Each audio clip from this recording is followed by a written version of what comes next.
نصلي ونسجد وإليك نسعى ونحفد نرجو رحمتك ونخشى عذابك إن عذابك الجد بالكفار ملحق اللهم لك الحمد كله ولك الشكر كله وإليك يرجع الأمر كله علانيته وسره فأهل أنت أن تحمد وأهل أنت أن تعبد وأنت على كل شيء قدير لك الحمد بالإسلام ولك الحمد بالقرآن ولك الحمد بالمال والأهل والمعافاة كبت عدونا وأظهرت أمننا وجمعت فرقتنا ومن كل ما سألناك ربنا أعطيتنا فلك الحمد والشكر كثيرا كما تعطي كثيرا اللهم لك الحمد حتى ترضى ولك الحمد إذا رضيت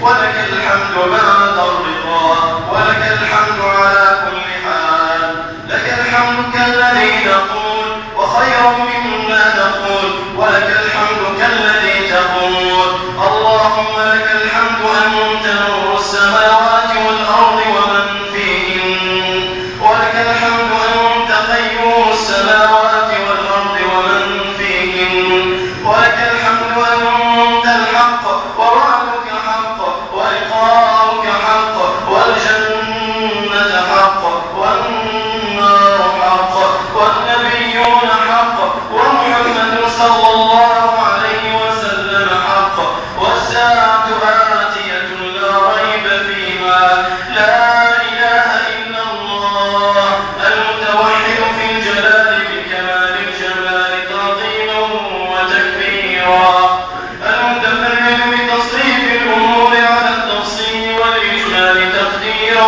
وتدبيرا المتعالي بعظمته ومجده الذي نزل الفرقان على عبده ليكون للعالمين نذيرا لا إله إلا الله رب الأرباب ومسبب الأسباب وخالق خلقه من تراب سبحان من خضعت لعظمته الرقاب سبحان من دانت لقدرته الشدائد الصعاب غافر الذنب وقابل التوب شديد العقاب لا إله إلا هو عليه توكلت وإليه متاب وصلوات الله وسلامه على نبيه وحبيبه محمد صلى الله عليه وسلم الذي أرسله إلى كافة الثقلين بشيرا ونذيرا وداعيا إلى الله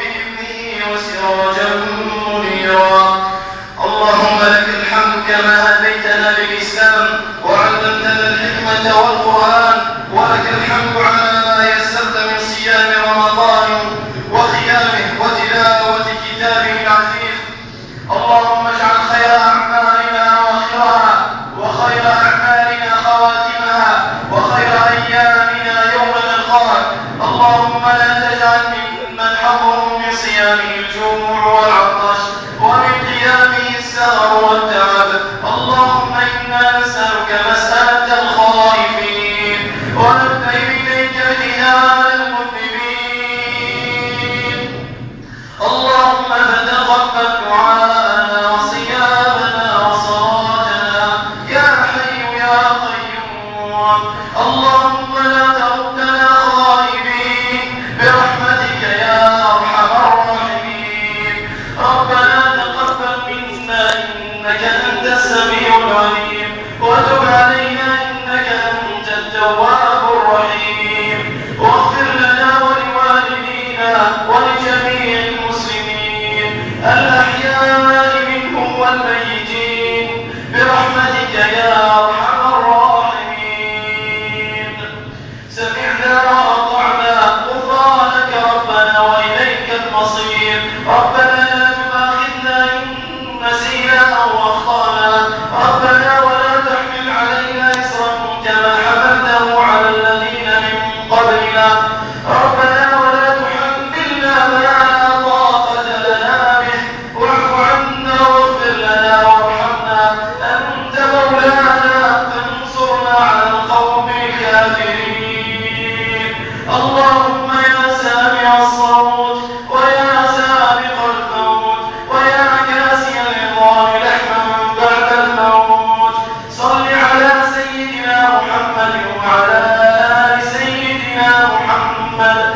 اللهم لا تدع لنا ذنبا إلا غفرته، ولا هما إلا فرجته، ولا دينا إلا قضيته، ولا مريضا إلا شفيته، ولا مبتلا إلا عافيته، ولا ضالا إلا هديته، ولا باغيا إلا أطعته، ولا ميتا إلا رحمته، ولا عدوا إلا خذلته، ولا عسيرا إلا يسرته، ولا عيبا إلا سترته، ولا مسحورا إلا بككته، ولا معلولا إلا شفيته، ولا ساحرا إلا قصمته. اللهم عليك بالسحرة والمشعوذين، اللهم عليك بالسحرة والمشعوذين، اللهم افضحهم في الدنيا قبل الآخرة، اللهم افضحهم في الدنيا قبل الآخرة. اللهم أرنا فيهم عجائب قدرتك. اللهم إنهم أفسدوا وفرقوا، اللهم إنهم طغوا واعتدوا، اللهم عليك بهم فإنهم لا يعجزونك. اللهم أرنا بالسحرة والمشعوذين ما يرضي قلوبنا ويشفي صدورنا يا قوي يا عزيز. اللهم تفضل علينا بعتق رقابنا من النار، اللهم اعتق رقابنا من النار. اللهم إنا وقفنا ببابك أذلاء مخبتين منكسرين منطلقين خائفين راجين آمنين، فلا تطردنا عن بابك ولا تبعدنا عن جنابك. اللهم بأي قدم نقف بين يديك، وبأي لسان نعتذر إليك، وبأي عين ننظر إليك، وأنت قد علمت سرائر أمرنا وختمت على ألسنتنا وأنطقت جوارحنا. يا من أظهر الجميل وستر الكبير، يا من لا يؤاخذ بالجريرة ولا يهلك السر، يا حسن التجاوز، يا واسع المغفرة، يا باسط اليدين بالرحمة، يا غياث المستغيثين، يا قرة أعين العابدين، يا حبيب قلوب المتهجرين. ها نحن شئنا ببابك تائبين منكسرين خاضعين، فاقبل توبتنا، اللهم اقبل توبتنا، اللهم اقبل توبتنا. اللهم إنا عبيدك بنو عبيدك بنو إمائك نواصينا بيدك، ماض فينا حكمك، عدل فينا قضاؤك. نسألك اللهم بكل اسم هو لك سميت به نفسك أو أنزلته في كتابك أو علمته أحدا من خلقك أو استأثرت به في علم الغيب عندك، أن تجعل القرآن العظيم ربيع قلوبنا ونور صدورنا وذهاب أحزاننا وجلاء همومنا وغمومنا وخالدنا وسائقنا إلى رضوانك وإلى جناتك جنات النعيم. اللهم انفعنا وارفعنا بالقرآن العظيم، اللهم انفعنا وارفعنا بالقرآن العظيم. وقلت يا أعز من قائل سبحانه فإذا قرأناه فاتبع قرآنه ثم إن علينا بيانه. اللهم يا رب اغفر لنا في هذه الليلة أجمعين، اللهم يا رب اغفر لنا في هذه الليلة أجمعين. اللهم يا رب اجعلنا ممن يحل حلاله ويحرم حرامه ويعمل بمحكمه ويؤمن بمتشابهه ويتلوه حق تلاوته. اللهم اجعلنا ممن يقيم حروفه وحدوده، ولا تجعلنا ممن يقيم حروفه ويضيع حدوده. اللهم البسنا به الحلل واسكننا به الظلل واجعلنا به النقم وزدنا به من النعم يا ذا الجلال والإكرام.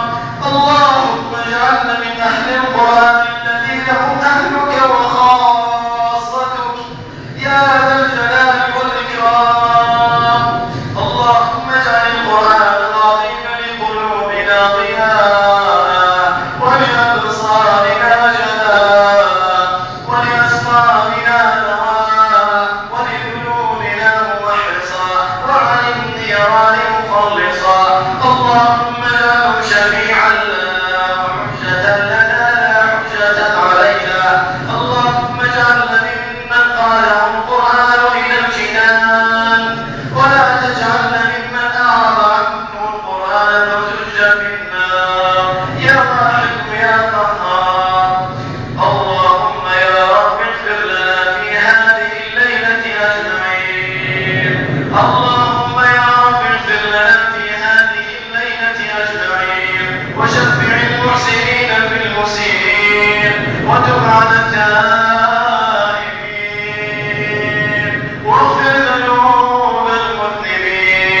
اللهم إنا نسألك فعل الخيرات وترك المنكرات وحب المساكين.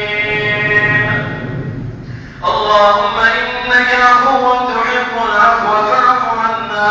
اللهم إنك عفو تحب العفو فاعف عنا. اللهم إنك عفو تحب العفو فاعف عنا. اللهم اجعلنا لكتابك من التالين وعند ختمه من الفائزين.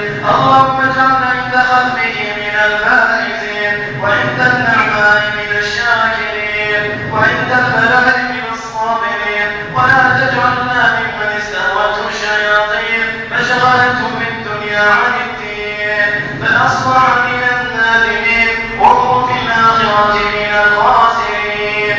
إلهنا قد حضرنا ختم كتابك ولبنا بجنابك فلا تطردنا عن بابك. فإن تركتنا فإنه لا حول لنا ولا قوة إلا بك. لا إله إلا الله، لا إله إلا الله عدد ما نشاء فوق السماوات والأراضين ودرج. والحمد لله الذي بيده مفاتيح الفرج. يا فرجنا إذا أغلقت الأبواب ويا رجاءنا إذا انقطعت الأسباب وحين بيننا وبين الأهل والأصحاب. اللهم يا سامع الصوت ويا كاسي العظام لحما بعد الموت نسألك أن تجعلنا من أهل الجنة الذين لا خوف عليهم ولا هم يحزنون، وأن تعتق رقابنا من النار بمنك وكرمك يا رحمن. اللهم اغفر لجميع موتى المسلمين. اللهم اغفر لجميع موتى المسلمين الذين شهدوا لك بالوحدانية ولنبيك بالرسالة وماتوا على ذلك. اللهم اغفر لهم وارحمهم وعافهم واعف عنهم وأكرم نزلهم ووسع مدخلهم واغسلهم بالماء والثلج والبرد ونقيهم من الذنوب والخطايا كما ينقى الثوب الأبيض من الدنس. اللهم وجازهم بالحسنات إحسانا وبالسيئات عفوا وغفرانا حتى يكونوا في بطون الألحاد مطمئنين وعند قيام الأشهاد آمنين وإلى أعلى جناتك سابقين. اللهم أنزل على قبورهم الضياء والنور والفسحة والسرور. اللهم ارحمنا إذا سرنا إلى ما صاروا إليه. اللهم ارحمنا إذا سرنا إلى ما صاروا إليه تحت الجنادل والتراب وحدنا. اللهم اجعل القبور بعد فراق هذه الدنيا خير منازلنا وأفسح فيها ضيق ملاحقنا. اللهم يمن كتابنا وبيض وجوهنا وثبت أقدامنا ويسر حسابنا وارزقنا جوار نبيك صلى الله عليه وسلم مع النبيين والصديقين والشهداء والصالحين وحسن أولئك رفيقا. اللهم أعز الإسلام والمسلمين. اللهم أعز الإسلام والمسلمين وأذل الشرك والمشركين ودمر أعداءك أعداء الدين واجعل هذا البلد آمنا مطمئنا وسائر بلاد المسلمين. اللهم ارفع عن أمة محمد صلى الله عليه وسلم في كل مكان المحن والبلايا والفتن والرزايا. اللهم ادفع عنا الغلاء والوباء والربا والزنا والسلاسل والمحن وسوء الفتن والمسكرات والمخدرات والسحر والشعوذة وسائر طرق الفساد يا ذا الجلال والإكرام. اللهم اختم لنا شهر رمضان برضوانك والعتق من نيرانك. اللهم إنك تتفضل على عبادك في آخر الليالي من شهر رمضان بعتق رقابهم من النار.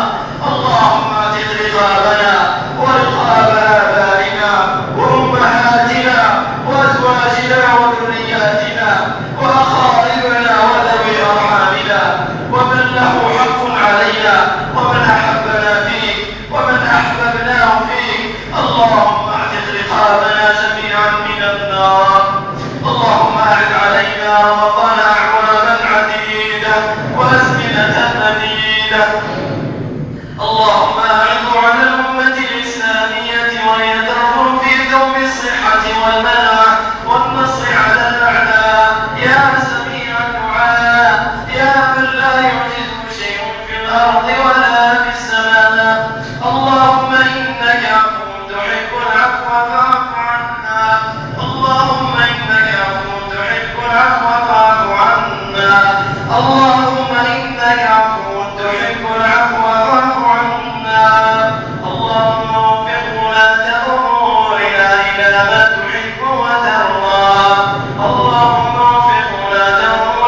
تحب العفو فاعف عنا. اللهم إنك عفو تحب العفو فاعف عنا.